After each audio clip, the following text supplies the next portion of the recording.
हैं एक 100 करोड़ डॉलर्स का रॉकेट शिप। फ्यूचर की ऐसी टेक्नोलॉजी जो एक दिन आपको मार्स तक ले जाएगी, जहां आपका एक ब्रांड न्यू घर होगा 50 करोड़ डॉलर्स के बायोस्फीयर में। Oh my gosh! और इस पूरे वीडियो में हम आपको दिखाएंगे कि फ्यूचर कितना अमेजिंग होने वाला है।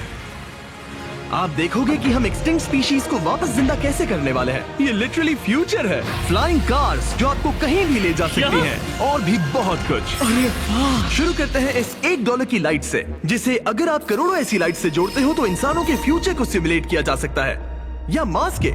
और इस वीडियो में मैं आपको दुनिया की सबसे फ्यूचरिस्टिक टेक्नोलॉजी दिखाने को लेकर एक्साइटेड हूँ। पर उससे पहले हम जा रहे हैं $10,000 की टेक्नोलॉजी की तरफ। न्यूरोलिंक, एक कंप्यूटर चिप जिसे सर्जरी के जरिए दिमाग में इम्प्लांट किया जाता है, जिससे नोलन जैसे लोग दोबारा दुनिया से कनेक्ट हो पाते हैं। तो तुम गर्दन से नीचे पैरालाइज्ड हो। हाँ, और लगभग 8 सालों तक मैं अपनी जिंदगी में कोई मकसद ढूंढने की कोशिश कर रहा था। और फिर तुम्हें न्यूरोलिंक मिला, और इससे क्या चेंज हुआ? लोग कंप्यूटर पर जो भी काम कर सकते हैं वो सब मैं भी कर सकता हूँ। और ये सब सिर्फ अपने दिमाग के इस्तेमाल से करता है। तुम अभी से अपनी सोच से मूव कर रहे हो।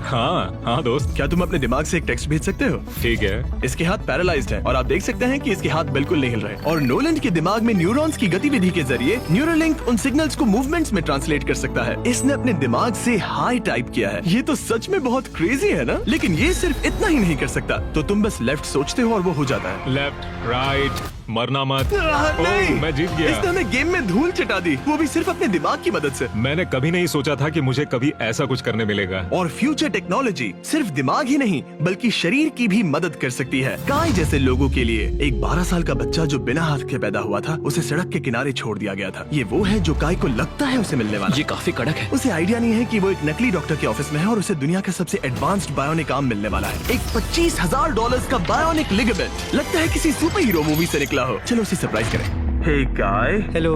क्या तुम मुझे अपने बारे में कुछ बता सकते हो? मैं 12 का हूँ और चाइना से अडॉप्ट हुआ हूँ। काय को बिल्कुल आइडिया नहीं कि वो जिमी है। तुम्हारी मॉम ने मुझे बताया कि तुम मेरे चैनल के बहुत बड़े फैन हो। रुको, ये झूठ है। हाँ, और ये वो आम है जो तुम्हें मिलने वाला था, पर मुझे ये उतना पसंद नहीं आया, तो मैं तुम्हारे लिए एक तोहफा लाया हूँ। नामुमकिन। ये पूरी दुनिया का सबसे फ्यूचरिस्टिक बायोनिक आर्म है। तुम्हारी मॉम ने मुझे बताया कि तुम्हें स्पोर्ट्स खेलना और एक्टिव रहना पसंद है, और इससे तुम्हारे लिए वो सब करना बहुत आसान। मुझे यकीन नहीं हो रहा। इस आर्म की सबसे कूल बात यह है कि इसके अंदर सेंसर्स लगे हैं, और तुम्हें हाथ को इस्तेमाल करने के लिए कुछ खींचना नहीं पड़ेगा। ये सेंसर्स तुम्हारी नर्व्स पकड़ लेंगे। ये बहुत कूल है ना? अब मुट्ठी बनाओ। वाह, क्या बात है। ये लो, इस लकड़ी के टुकड़े को पकड़ो। क्या बात है, ये बहुत ही क्रेजी है ना? ठीक है, क्या तुम मेरा हाथ मिला सकते हो? ओह, ये कितना कूल है। बहुत बढ़िया, तुम सीख गए। और अगर तुम कभी बीस्ट का लोगो ना चाहो तो इसे निकाल भी सकते हो। मैं तो लगाने ये की लगा ही जरूरत रखूंगा। नहीं। ये मेरी हाँ, जिंदगी बिल्कुल। का सबसे बेस्ट दिन है। सच में? आपके इतने सारे वीडियोस में देखा आप लोगों की मदद करते हो, पर कभी सोचा नहीं था कि मेरी भी करोगे। और अब देखो, हाँ, ये बायोनिक आर्म लाइफ चेंजिंग है, लेकिन ये कुछ भी नहीं है इस $1.5 की फ्लाइंग कार के सामने। क्या तुम्हें लगता है ये मेरी गाड़ी को हरा पाएगी? बिल्कुल। और अगर तुम जीत गए तो मैं तुम्हें $10,00,000 दूंगा। मैं जीता तो $10,00,000 दोगे? ओह, हाँ। ओह, ठीक है, तो चलो शुरू करते हैं। हम मेरे ऑफिस तक रेस करने वाले हैं। देखते हैं कौन ज्यादा तेज है, फ्लाइंग कार या नॉर्मल कार। ऑलराइट, रेस शुरू होती है। ओके, वो तुम्हारे बिल्कुल बगल में है। उड़ रहा है। रुको, क्या वो समुद्र की तरफ निकल पड़ा? हाँ, उसे रोड्स की जरूरत ही नहीं। ये चीटिंग है। ये एक प्रॉपर टेस्ट है। इसके लिए हमें सारे ट्रैफिक लॉज फॉलो करने होंगे। देखो, हमें स्टॉप साइन पर रुकना पड़ेगा। अब हम जा सकते हैं, लेकिन फ्लाइंग कार के साथ उसने एक सीधा रास्ता लिया है। इसीलिए जब से लोगों ने फ्यूचर के बारे में सोचना शुरू किया है, फ्लाइंग कार्स हमेशा सबसे पहला ख्याल रहा है। रुको, मुझे वो दिख रहा है। हाँ, वही वो शायद है। आधे रास्ते से भी आगे निकल चुका है, और हमने अभी स्टार्ट किया है। तो हमें जल्दी करनी पड़ेगी। सोचो, अगर आपके रोज के आने जाने का टाइम आधा हो जाए तो आप हर दिन कितना टाइम बचा सकते हैं, क्योंकि आप ड्राइव करने के बजाय उड़कर जा रहे हैं। मतलब साल के करीब 1000 घंटे। 1000 तो नहीं, मैंने पर कैलकुलेट नहीं किया। ये $1.5 की फ्लाइंग कार भी उस $100 करोड़ के रॉकेट शिप के सामने कुछ भी नहीं है, जिसे हम आगे देखने वाले हैं। ये तो बस शुरुआत है। ये चीज यहाँ कितनी जल्दी पहुँच गई। नीचे आ जाओ। ओह गॉड, मैं भूल गया कि हम बीच पर हैं। जिमी इससे बिल्कुल भी नहीं जीत पाएगा। जिमी, शायद तुमने 10 लाख गवा दिए हैं। हाँ, पर लकीली मैंने ये कभी नहीं कहा कि अगर वो जीता तो मैं उसे 10 लाख दूंगा। उसने कहा कि वो मुझे 10 लाख देगा।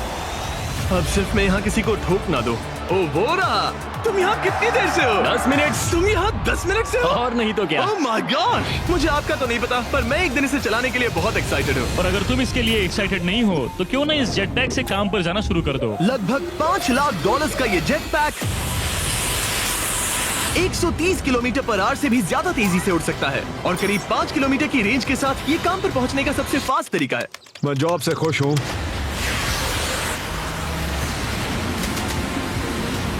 अच्छा है तुम पहुंच पाए। ट्रांसपोर्टेशन का फ्यूचर सिर्फ आसमान में ही नहीं है बल्कि जमीन पर भी है और 10 लाख डॉलर्स में हमारे पास दुनिया की सबसे फास्ट कार है और मैं इसे चलाने वाला हूँ। अब ये सिर्फ दुनिया की सबसे फास्ट कार ही नहीं, ओह माय गॉड, ये तो बहुत तेज एक्सेलरेट करती है, बल्कि इसमें इतना सक्शन है कि ये उल्टी भी चल सकती है।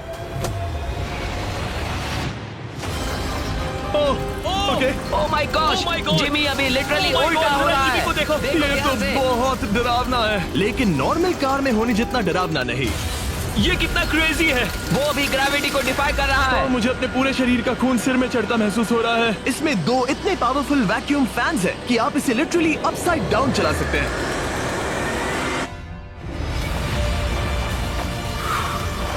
बस ज्यादा दूर तक नहीं। और इस कार की कीमत से 10 गुना ज्यादा में मर्सिडीज ने इस कॉन्सेप्ट कार की फ्यूचर प्राइस $1 करोड़ रखी है। ये एक फ्यूचरिस्टिक कार का विजन है, मान लो कुछ 100 साल बाद का। ये पेंडोरा के यूनिवर्स से इंस्पायर्ड है। ये कार से ज्यादा एक क्रीचर जैसी दिखती है, तो अगर मैं इसे टच करूं तो ये उसके हिसाब से रिस्पॉन्ड करेगी। वाह, अगर मैं इसे पेट करूं तो क्या होगा? हाँ देखा, उसे अच्छा लग रहा है। ये तो ओके। क्या मैं इस क्रीचर को ड्राइव कर सकता हूँ? यस, चलो थोड़े मजे करें। तो आगे जाने के लिए हमें बस फॉरवर्ड प्रेस करना है। क्या? ये क्रेजी है ना? और रुकने के लिए बस पीछे खींचो और फिर ये ऊपर वाला हिस्सा ट्विस्ट होता है ताकि हम कार को साइडवेज चला सकें। Oh my God! ये चेयर्स हार्ट बीट और बाकी सारे वाइटल्स डिटेक्ट कर लेती है और फिर अपने आप सब कुछ एडजस्ट कर देती है। ये टेम्परेचर भी ऑटोमेटिकली चेंज कर देती है। ये देखो। रुको, तो मतलब इसे मैं ड्राइव कर सकता हूँ? हाँ, तुम इसे चला सकते हो, मगर ये $1 करोड़ की कार है। सच तो, में? हाँ। और मैं अभी अपने लेफ्ट हैंड से ड्राइव कर रहा हूँ। ओके। ओह माय गॉड, ये ट्रिपी है। ट्रिपी से याद आया, सामने ड्रोन दिख रहा है? हाँ। उसे विंग कहते हैं। ये लिटरली डिलीवरी का फ्यूचर है। अब ये देखो, ये तो क्रेजी है और कन्वीनियंट भी। Super convenient. ये आपके पैकेजेस मिनटों में डिलीवर कर सकते हैं। और इसे टेस्ट करने के लिए जब हम अपना अगला विल्डरनेस चैलेंज वीडियो शूट कर रहे थे, मैंने विंग ऐप से एक कंटेस्टेंट के लिए स्मोक के इंग्रेडिएंट्स ऑर्डर किए। और वैसे तो ये बस दरवाजों तक डिलीवर करते हैं, लेकिन इस विल्डरनेस वीडियो के लिए विंग ने एक स्पेशल डिलीवरी की, वो भी किसी भी दूसरे डिलीवरी सर्विस से तेज। जिस काम में घंटों लग जाते हैं, वो इससे बस कुछ ही मिनटों में हो गया, वो भी जंगलों के बीचों बीच। ये देखो, स्मोक के लिए जो चाहिए वो सब मिल गया है मिनटों में। विंग आपके दरवाजे तक या बैकयार्ड तक डिलीवर करता है। ये क्या है? Flying packages? और ये फ्यूचर नहीं है, विंग अब तक लोगों के दरवाजों तक 7.5 लाख से ज्यादा पैकेजेस डिलीवर कर चुका है। Thanks Jimmy. और जानने के लिए wing.com/MrBeast पर जाइए। लेकिन अभी के लिए हम जा रहे हैं अपनी $20 करोड़ की टेक्नोलॉजी की तरफ। अब हम आए हैं अपसाइड फूड्स के यहाँ, जिन्होंने लिटरली हजारों लाखों किलो चिकन मीट बनाया है, वो भी बिना एक भी मुर्गी को मारे। जो कि कमाल की बात है, क्योंकि हर दिन 22 करोड़ से ज्यादा चिकन्स को मारा जाता है पूरी दुनिया में मीट की डिमांड को पूरा करने के लिए। और अपसाइड फूड्स ने इस टेक्नोलॉजी को बनाने के लिए $20 करोड़ से भी ज्यादा रिसर्च और डेवलपमेंट में खर्च किया है। आओ तुम्हें प्रोसेस दिखाता हूँ। हाँ प्लीज, मुझे कुछ समझ में नहीं आ रहा। 2018 में हमने चिकन एग से सेल्स लिए। हमने एक अंडा तोड़ा, उसमें से थोड़े सेल्स निकाले और इसमें फ्रीज कर दिए। इसका टेम्परेचर -80 तक जाता है। वाव। और उन्हीं सेल्स से तुमने हजारों लाखों किलो चिकन मीट बना दिया। स्टेप 2 में हम उन सेल्स को निकालते हैं और धीरे धीरे थॉ करते ओह हैं। माय गॉश, तो ये चिकन की बॉडी को सिमुलेट कर रहे हैं जिससे सेल्स मल्टीप्लाई हो रहे हैं। जब हमें काफी सेल्स मिल जाएंगे, हम स्टेप 3 पर जाएंगे। ये है प्रोटीन, फैट, शुगर। मैं लिटरली उन चिकन सेल्स को फीड कर रहा हूँ ताकि वो चिकन मीट में मल्टीप्लाई हो सके। सही कहा। हाँ। और जैसे ही चिकन फीड कंटेनर में जाता है, वो इन पाइप से होते हुए पूरी फैक्ट्री से गुजरता है और आखिर में यहाँ पहुँच जाता है। तुम इसमें झाँक कर देख सकते हो, तुम्हें इसमें चिकन सेल्स तैरते हुए दिखेंगे। ओह माय गॉश, ये तो बहुत चिकन है। तो हर 2 सेकंड में ये 1 चिकन के बराबर मीट प्रोड्यूस कर लेता है। हाँ, हर कुछ सेकंड्स में। और अपसाइड फूड्स का इकलौता फायदा बस चिकन्स की जिंदगियां बचाना नहीं है। इन चिकन्स को बीमारियां नहीं होती, तो फार्म में भी डिजीज फैलने की टेंशन नहीं रहती और आप बीमार चिकन को नहीं खा रहे। सच कहूँ तो ये बहुत ही अच्छी डील है। चलो टेस्ट करके देखते हैं। प्लीज, मुझे इसे ट्राई करना है। चलो इसे टेस्ट करें। हम इस मीट को टेस्ट करने वाले हैं जो हमने अभी अभी ग्रो किया। अंदर आ जाओ, मैं अपने सबसे बेस्ट शेफ्स में से एक को लाया हूँ, निक डी जियोवानी। इसने हमारे लिए 2 चिकन सैंडविचेस बनाए हैं। इसमें से एक सैंडविच के लिए आज 1 चिकन मारा गया था, दूसरे में एक भी चिकन नहीं मरा, उसे लैब में ग्रो किया गया था। क्या लगता है कौन सा पसंद आएगा? अगर इसे सही से बनाया होगा तो फर्क नहीं बता पाओगे। ओके, ये कमाल का टेस्ट होगा। अब ये हमें दोनों चिकन सैंडविचेस में से एक दे रहे हैं, हम इसे ट्राई करने वाले हैं। आप देख सकते हैं ये क्या है, लेकिन मुझे और टरीक को नहीं पता। चीयर्स। चीयर्स। शुरू करते हैं। वाह, ये चिकन है। चिकन। अब हम दूसरा ट्राई करेंगे। ये कौन सा वाला है हम नहीं जानते। चीयर्स। मुझे समझ में नहीं आ रहा। ये दोनों इतने सेम है कि समझ नहीं आ रहा है। मतलब दोनों चिकन ही है। जो भी हो, लेकिन दोनों का टेस्ट बहुत अच्छा है। ये वाला कल्टीवेटेड है। तुम गलत हो। बिल्कुल नहीं। ये है कल्टीवेटेड वाला। सच में मुझे फर्क समझ ही नहीं आ रहा है। और कमाल की बात यह है कि इससे आने वाले फ्यूचर में करोड़ों चिकन्स और दूसरे जानवरों की जानें बचाई जा सकती हैं। और यहीं से हम पहुंचते हैं कोलोसल तक, एक $40 करोड़ की फ्यूचर टेक कंपनी जिसने लिटरली डायर वुल्फ को वापस जिंदा किया और अब ये जिंदा करने वाले हैं वुली मैमथ और डोडो बर्ड को। ये इसके फाउंडर हैं और आज जो एनिमल्स हम देखने वाले हैं उन्हें एक्सटिंक्शन से वापस लाने की जिम्मेदारी इनकी है। आज तुम साइंटिस्ट बनोगे और यहाँ का पूरा प्रोसेस देखोगे। एक्सटिंक्ट स्पीसीज को वापस लाने के लिए जो स्टेप्स होते हैं उनमें तुम हमारी हेल्प करोगे। मेरे पास डिग्री तो नहीं है पर मैं तैयार हूँ। हजारों लाखों साल पहले वुली मैमथ्स मेनलैंड पर राज करते थे, लेकिन आइस एज खत्म होने के बाद वो सब एक्सटिंक्ट हो गए और वो अपना डीएनए पीछे छोड़ गए अपने फॉसिलाइज्ड टस्क के रूप में। ये एक असली टस्क है, अलास्का से मिला हुआ, करीब 43,000 साल पुराना। ये दुनिया की सबसे कूल चीजों में से एक है। हाँ बिल्कुल, और यही हमें मैमथ को वापस लाने में हेल्प करेगा। एक वुली मैमथ को वापस लाने में कितने दशक लगेंगे? हमारे पास मैमथ इसी दशक में होंगे। Oh my gosh. और मैं डायरेक्टली हेल्प कर रहा हूँ एक असली मैमथ का डीएनए सैंपल कलेक्ट करके। ये लो, परफेक्ट, तुमने बहुत अच्छा किया। ये एक 43,000 साल पुराना टस्क का हिस्सा है और ये एक एक्सटिंक्ट क्रीचर को वापस जिंदा करने का बस पहला स्टेप है। फिर हम इस डीएनए को क्लोन करेंगे। तुम लेजर का इस्तेमाल करके सेल के अंदर छेद करोगे और फिर उस सेल को ट्रांसफर करके क्लोन रुको, करोगे। मुझे कोड ट्राई करने दो। ओके 1 2 3 4। ओह माय किसी को गॉड, यहाँ घुसना है तो मुझे याद करो। कोड 1 2 3 4 बिल्कुल नहीं है। उस ऑरेंज पेडल पर एक बार पैर रखो। ठीक है, अब अपने राइट हाथ से उस छोटी पाइपेट को मूव करो और हाँ। लेजर से जो होल किया था उसे उसके अंदर ले जाओ। ऑलमोस्ट हो गया, ओके एकदम सटीकता के साथ। तुमने कर लिया। हाँ। और फिर हाँ बहुत अच्छे। कर दिया। तुमने डीएनए सक्सेसफुली एक्सट्रैक्ट कर लिया है। मैं इसे किसी और में डालना चाहता हूँ। क्या इसे ऐसे करना हाँ चाहिए? बिल्कुल कर सकता है। ठीक है। मतलब वही तो क्लोनिंग प्रोसेस मैं क्लोनर हूँ तो अब मुझे आ गया, टेंशन मत लो। फिर बस इसे यहाँ डालना है। हाँ, ओ ओ ओ आराम थोड़ा से। ज्यादा हो गया।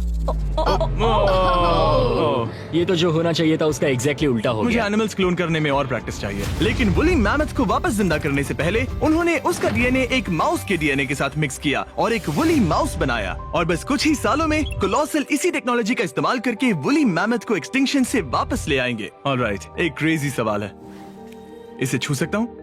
हाँ, हमारी एनिमल ऑपरेशन टीम के अलावा तुम पहले इंसान होगे जो इस वुली माइस को छू रहा है। मैंने खुद ने भी इसे कभी पेट नहीं किया। मैं लिटरली एक ऐसे एनिमल को छू रहा हूँ जो आज से पहले कभी इतिहास में एग्जिस्ट ही नहीं करता था। ये है डेल। डेल कितना सॉफ्ट है। अब मेरे पास वुली मैमथ का डीएनए है, क्या कोई खरीदना चाहेगा? मैं बेच रहा हूँ। कोई इसके हाथ धुलवाओ प्लीज। कोलोसल ने $40 करोड़ से ज्यादा सिर्फ एनिमल्स को वापस लाने के लिए नहीं बल्कि उन्हें एक्सटिंक्शन से बचाने के लिए भी खर्च किए हैं। सिर्फ इस बायो वॉल्ट में ही हमारे पास 1000 से भी ज्यादा स्पीशीज है। यहाँ 1000 से भी ज्यादा स्पीशीज हैं जो एक दिन एक्सटिंक्ट हो सकती हैं और तुम उनका डीएनए संभाल कर रख रहे हो ताकि उन्हें वापस ला सको। बेन ने मुझे कुछ सैंपल्स लेबल भी करने दिए जिन्हें लिटरली सैकड़ों सालों तक स्टोर किया जा सकता है। ये दर्जनों एंडेंजर्ड स्पीशीज हैं जिन्हें मैं इसमें स्लाइड करने वाला हूँ। बंद करो। हाँ ओके, और ये यहाँ सालों तक पड़े रह सकते हैं, दशकों तक। हाँ, दशकों अगर तक। इनमें से कोई स्पीशीज एक्सटिंक्ट हो जाए तो तुम इनका ब्लड और टिश्यू लेकर उन्हें clone कर रीएनिमेट सकते और क्लोन कर सकते हैं। हाँ हो। ज्यादा लोग इसके बारे में जानते क्यों नहीं है? ये क्रेजी है। और जाने से पहले मेरे पास इनके लिए एक छोटा सा सरप्राइज था। एक फेवर मांग सकता हूँ? मांगो। तरीक मुझे दो। हाँ। ये मीट से बना एक केक है और तुम्हारे पास 2 डायरवुल्व्स हैं जिन्हें तुम एक्सटिंक्शन से वापस लाए हो। पता है तुम्हारे डायरवुल्व्स क्लासिफाइड हैं, लेकिन अगर मैं तुम्हें ये दे दूं तो क्या तुम ये मीट केक उन डायरवुल्व्स को देकर फिल्म करोगे? हाँ जरूर करूंगा। Okay, सुनकर अच्छा लगा। और बेन ने अपना वादा निभाया। इस वक्त आप यूनिवर्स के 2 इकलौते डायरवुल्व्स को देख रहे हैं जिन्हें लिटरली अतीत से दोबारा लाया गया है। देखो अपने लिए बनाए स्पेशल केक को कैसे मजे से खा रहे हैं। और सारे एनिमल्स को बचाने और सारे ह्यूमंस को बचाने में बस $10 करोड़ का फर्क है, जो हमें इस $50 करोड़ के बायोस्फीयर तक ले आता है, जो लिटरली इस बात का ब्लूप्रिंट है कि दूसरे प्लैनेट्स पर ह्यूमन लाइफ कैसी होगी। चलो आज के लिए मार्शियंस बनते हैं बॉयज। Let's go. क्योंकि यही बायोस्फीयर हमारा मार्स पर फ्यूचर होम हो सकता है और वहाँ सर्वाइव करने के लिए इसे अपना ऑक्सीजन, पानी और सेल्फ सस्टेनिंग फूड सोर्स खुद प्रोड्यूस करना होगा। अंदर आओ बॉयज और डोर को सील करना मत भूलना। अब हम बायोस्फीयर के अंदर सील हो चुके हैं, यानी अब हम ये सूट्स उतार सकते हैं। बस मेरी नाक संभालना। ओके, तुम ठीक हो? यस। ओके, वाह, एक एस्ट्रोनॉट बनना जितना सोचा उससे ज्यादा मुश्किल है। चलो मार्शियंस होने के तौर पर अपना पहला दिन शुरू करते हैं। हालांकि अभी हम सच में मार्स पर नहीं हैं, पर अगर कभी अर्थ रहने लायक ना रहे तो ये बायोस्फीयर ह्यूमैनिटी को बचा सकते हैं। इसके अंदर ह्यूमैनिटी के लिए हर जरूरी चीज मौजूद है। मेरे लिए गर्लफ्रेंड भी? ये बायोस्फीयर है, भगवान नहीं, ये चमत्कार नहीं कर सकता। इस जगह में 5 अलग अलग बायोम्स भी हैं, बिल्कुल माइनक्राफ्ट की तरह। मैं आपको सबसे कूल बायोम दिखाना चाहता हूँ, एक रेन फॉरेस्ट। शायद आपने रियलाइज ना किया हो, लेकिन इनमें से कुछ प्लांट्स यहाँ 30 साल से भी ज्यादा समय से जिंदा हैं। डूड, ये तो तरीक से भी पुराने नहीं, हैं। एक्चुअली नहीं, वो भी 30 साल का है। अब अगर हम यहाँ से आगे चलते रहें, तो इस रेन फॉरेस्ट में ये भी होती है बारिश। यहाँ तो सच में बारिश हो रही है। मैंने उन्हें बायोस्फीयर के सिर्फ लेफ्ट साइड में बारिश करने को कहा, इसीलिए मैं सूखा हूँ और तुम दोनों भीग रहे हो। तुम्हें ठंडी तो नहीं लग रही? हाँ, बहुत ठंड तो आ है। जाओ, यहाँ बारिश नहीं हो रही है। तो यहाँ सच में बारिश नहीं हो रही जानते हो है। वो स्नो ग्लोब्स जो क्रिसमस पर मिलते हैं? हाँ। तो ये वही बायोस्फीयर है, तुम्हारा अपना मिनी अर्थ, जिसे तुम सोलर सिस्टम के किसी भी प्लेनेट पर रख सकते हो। और रियल वर्ल्ड की तरह यहाँ सिर्फ रेन फॉरेस्ट ही नहीं, अब हम सवाना की तरफ जा रहे हैं। सवाना बायोम में खाना उगाने के लिए सबसे सही क्लाइमेट है, और इसी वजह से ये 5 बायोम्स में से सबसे जरूरी भी है। आप देख सकते हैं ये गोस्ट पेपर्स हैं। नोलन, तुम इसे ट्राई करोगे? श्योर। एक्चुअली नहीं, मुझे पानी चाहिए। हाँ, मुझे सच में पानी ये चाहिए। गोस्ट पेपर है। नोलन, मार्स पर ज्यादा पानी नहीं है, वेस्ट मत करो। सुना है दूध से आराम मिलता है। हमारे brand new festivals caramel chocolate bar try चुप करो। करो, मुझे ये जल्दी दो। नोलन के मुंह की करंट हालत से मिलते जुलते एनवायरनमेंट के लिए हम आए डेजर्ट बायोम में। ऑलराइट, अंदर मत घुसना वाला साइन इग्नोर करो। हवा फील हो रही है? रुको, हम अंदर हैं। ऐसी हवा जरूरी है ताकि पेड़ खड़े रह सके और बहुत स्ट्रॉन्ग बने रह सके। ये इस बायोस्फीयर की काउंटलेस डिस्कवरीज में से एक है। रिसर्च के लिए ये जगह कमाल की है। ठीक है जेंटलमैन, ये सामने स्वैम्प लैंड है, और इसकी कूल बात ये है, इन प्लांट्स में से एक को पकड़ो। ये क्या है? इसका टेस्ट बिल्कुल पोटैटो चिप जैसा है। ये क्रेजी है ना? ये क्रंची है। सॉल्टी भी। हाँ, मार्स पर अगर तुम खाना उबाल रहे हो तो बस इसे उसमें डालो और खाना नमकीन हो जाएगा। क्या ये ऑसम और है? इसी के साथ हम अपने फाइनल बायोम पर पहुंच गए, ओशन। वाह, जरा ये देखो, तो बहुत सारा पानी है। यहाँ तो बीच है। बायोस्फीयर के अंदर लिटरली एक बीच। अब हमारे पास यहाँ पूरी जिंदगी सर्वाइव करने के लिए सब कुछ है, तो क्यों ना हम एक मार्शियन डिनर करें गोस्ट पेपर के बिना। एक्स्ट्रा गोस्ट पेपर के साथ। चलो चले। ये एक वर्टिकल गार्डन है जो कि 2.5 एकर्स के फार्मलैंड जितना खाना उगा सकता है। सिर्फ 20 साल पहले अगर आप इस वर्टिकल गार्डन को बिजनेस में बदलना चाहते तो ये लगभग इम्पॉसिबल होता, मगर शॉपिफाई की वजह से आज बिजनेस को चलाना पहले से ज्यादा आसान हो गया है। जैसे इस वीडियो की टेक्नोलॉजीज दुनिया बदल रही हैं, वैसे ही शॉपिफाई ने बिजनेस शुरू करने की दुनिया बदल दी है, उसे पहले से कहीं आसान बनाकर। हर 26 सेकंड में शॉपिफाई पर एक सेल होती है। काल, तुम्हें कुछ लेमन्स चाहिए? हाँ, प्लीज। शॉपिफाई का नया टूल साइडकिक आपके बिजनेस के लिए एक AI को-फाउंडर जैसा है, जो वेबसाइट्स बनाने, मार्केटिंग प्लान सेट करने और रूटीन टास्क हैंडल करने में मदद करता है, जिससे आपका टाइम बचे। ये सच में कमाल है। गोस्ट पेपर फिर से? नहीं। ये तो छोटा वाला नहीं, है, अब तो खाना नहीं। पड़ेगा। और क्योंकि हम सिर्फ लेमन्स और गोस्ट पेपर्स पर नहीं जी सकते, मार्स पर एक और चीज हो सकती है, कल्टीवेटेड चिकन, अब साइड फूड से। ये चिकन जो चिकन्स को मारे बिना बनता है, ये बायोस्फीयर। और इस वीडियो में दिखी हर चीज कभी किसी के दिमाग में बस एक आइडिया हुआ करती थी। शॉपिफाई से आप भी हमारे भविष्य को तराशने में अपना रोल निभा सकते हैं। आपके दिमाग में जो भी आइडियाज हैं, उन्हें सच कर सकते हैं। बस इस QR कोड को स्कैन करके या shopify.com/MrBeast पर जाकर अपने ड्रीम्स को एक रियल बिजनेस में बदलो। ये आप आज ही कर सकते हैं या फिर सोने से पहले। ये फ्यूचरिस्टिक टेक थोड़ी क्रेजी है, पर ये वक्त में इतने भी दूर नहीं है। मतलब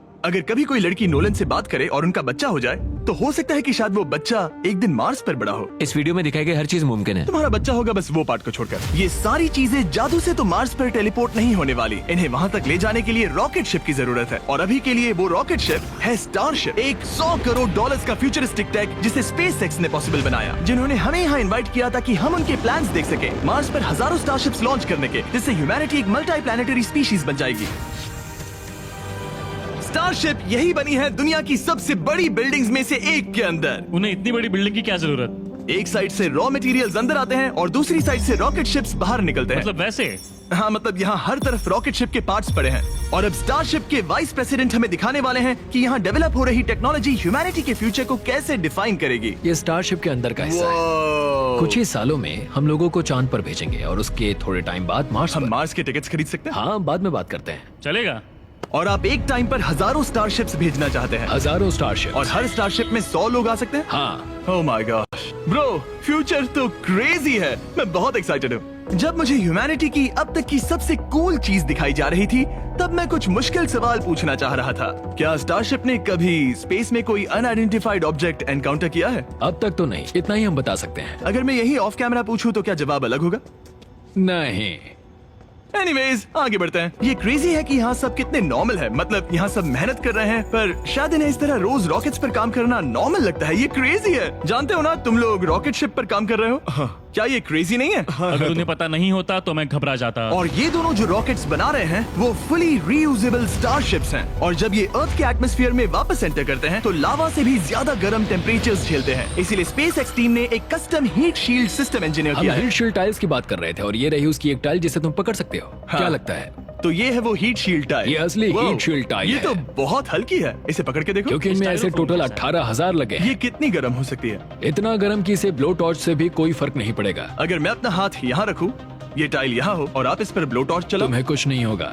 सच में आपको इतना भरोसा है? हाँ, मुझे इतना भरोसा चलो है। टेस्ट करते हैं। कोई ब्लो टॉर्च दो। मेरे कॉन्ट्रैक्ट में ये तो नहीं था। उसकी जरूरत ही नहीं। ओ, ब्लो टॉर्च भी स्टारशिप जैसा ही है। ये कंपनी कितनी कमिटेड है, मुझे अच्छा लगा, ताकि आप जान सको कि ये असली है। ये देखो, काल तुम्हें चाहिए? हाँ, क्यों नहीं। मैं इसे पकड़ता हूँ। रुको रुको, ओ, मेरे हाथ को मत जला। हाँ बिल्कुल। वाओ, देखो ये ऑरेंज होने लगा है। ये 2000 डिग्री से भी ज्यादा है और मुझे कुछ महसूस नहीं हो रहा। साइंस तो कूल है। अगर अब मैं इसे टच करूं तो क्या होगा? ये तुम्हें शायद जलाएगा नहीं, पर मत छूना। ये सोच रहे होंगे कितना बेवकूफ है। स्पेसएक्स एक ही टाइम पर सैकड़ों स्टारशिप्स बना रहा है। आप लोग रॉकेट्स ऐसे बना रहे हो जैसे ये कोई कार हो। एग्जैक्टली, ये बेसिकली एक कार असेंबली लाइन है जो रॉकेट्स बनाती है। इसके बाद मुझे वो करने की परमिशन मिली जो नॉर्मली सिविलियंस के लिए ऑफ लिमिट्स होता है। ये एक फ्लैप है, यहाँ सारी टाइल्स इंस्टॉल की जा रही क्या हैं। मैं एक लगा सकता हूँ? पूछने दो, हम नहीं चाहते कि रॉकेट फट जाए। हाँ बिल्कुल। मतलब हमने कभी किसी अनट्रेन्ड इंसान से फ्लाइट हार्डवेयर इंस्टॉल नहीं करवाया। तो हमारे पास यहाँ एक हीट शील्ड टाइल है। ओह, इसे यहाँ ओके। लगाते हैं, फिर एजेस को फोल्ड करके टाइल को फिट करते हैं और ओके। हम तुम्हें ये करने दे रहे हैं। ओ सच में? पर तुम ये सिर्फ एक बार कर सकते हो, इसे दोबारा ओह। नहीं किया जा सकता। तो अगर ओह। तुमने कोई गड़बड़ की तो हमें इसे तोड़ कर निकालना होगा। सच में? हाँ, तो नो प्रेशर। ये तो काफी प्रेशर ओके, लग मैं रहा है। तैयार हूँ। मैं रॉकेट इंजीनियर हूँ। हाँ, अगर तुमने ये सही किया तो ये स्पेस तक जाएगा ओके। और अगर नहीं किया इसे तो निकालना खत्म। पड़ेगा? लेकिन हाँ, ऐसे तो नहीं। नहीं, उल्टा है। बिल्कुल गलत। इसमें सच में रॉकेट साइंस लगेगी। अब बस इसे धक्का दो। बस नीचे पुश करूँ? हाँ, हो बहुत गया। अच्छे। ओके, तुमने कर दिखाया। अब मैं इस पर साइन कर रहा हूँ। MB mister beast. अगर किसी वजह से इस टाइल से ये रॉकेट डिस्ट्रॉय हुआ तो यहाँ जो भी हो रहा है वो सब AI है, ये असली नहीं है। आप प्रूव नहीं कर सकते ये रियल है। पर मैं गवाह हूँ। तुम भी तो AI हो। अगर ये रॉकेट डिस्ट्रॉय हुआ तो ये $100 करोड़ की रॉकेट फैक्ट्री है तो बहुत बड़ी, पर फिर भी स्टारशिप बनाने के फाइनल स्टेप के लिए ये काफी नहीं है। ये है स्टारशिप का एक्चुअल साइज। जब इसे पूरी तरह असेंबल किया जाता है, वो सब कुछ जोड़कर जो हमने अभी देखा, इसके साइज का अंदाजा कैमरा पर उतना अच्छा नहीं दिखेगा। ये बहुत ही बड़ा है। ऐसा भी हो सकता है कि एक दिन आप इसमें बैठकर किसी दूसरे प्लेनेट पर जा रहे हो। क्रेजी। और स्टारबेस टूर के एंड में उन्होंने हमें बाकी सारे स्टारशिप्स दिखाए जो स्टारबेस कैंपस के आसपास स्पेस जाने के लिए तैयार खड़े हैं। सोशल मीडिया और न्यूज वाले फ्यूचर को बहुत नेगेटिव और डरावना दिखा सकते हैं, पर सच कहूँ तो इस वीडियो में मैंने जो देखा उससे मुझे उम्मीद मिली। डिसेबिलिटीज वाले लोगों को जिंदगी जीने का एक नया मौका देने वाले इंसेन बायोटेक से लेकर हवा में उड़ने वाली कार्स जो हमारे ट्रैवल करने के तरीके को बदल रही है, और DNA टेक्नोलॉजी तक जो एनिमल्स को सफरिंग और एक्सटिंक्शन दोनों से ही बचा रही हैं। दूसरे प्लैनेट्स पर कैसे जाते हैं ये सीखना और वहां तक पहुंचने के तरीके ढूंढना, इंसानों को पृथ्वी से आगे उन दुनियाओं तक ले जाना जहां पहले पहुंचना नामुमकिन था। और अगर आप मुझसे पूछो तो ये फ्यूचर काफी एक्साइटिंग है।